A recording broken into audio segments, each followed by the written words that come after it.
సత్తరా ఇడ్లీలు తింటే ఈ మాత్రం దానికి ఇంత షాక్ అవుతాడేంట్రా? ఇడ్లీలు తింటే సచ్చుడైంది అయ్యా అనుకుంటున్నారా? వీడియోలు చేయక అయితే చాలా రోజులు అవుతుంది. ఇక బ్లాగ్స్ అయితే స్టార్ట్ చేసిన ఏమైనా మంచిదే అని.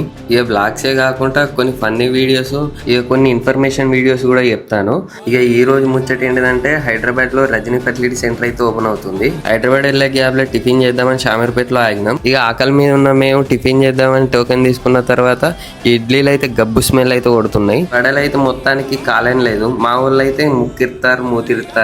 ఇక టిఫిన్ సెంటర్ మీద ఒక రివ్యూ అయితే ఇచ్చేసి చక్కగా హైదరాబాద్ అయితే బయలుదేరినాం మళ్ళీ.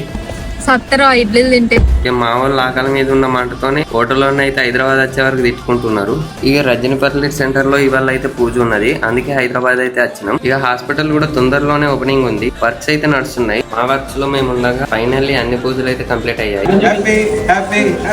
పూజ కంప్లీట్ అయ్యాక వెంటనే లంచ్ చేసేసి కొన్ని ఫొటోస్ అయితే దిగాము. ఇక లేట్ అయితే చేయకుండా వెంటనే కరీంనగర్ అయితే బయలుదేరాము. Rajani fertility centre bye bye చెప్పి పద్ధతిగా మాట్లాడినా అని షాక్ కాకండి. మళ్ళీ వీడియోతో మళ్ళీ కలుద్దాం. By by.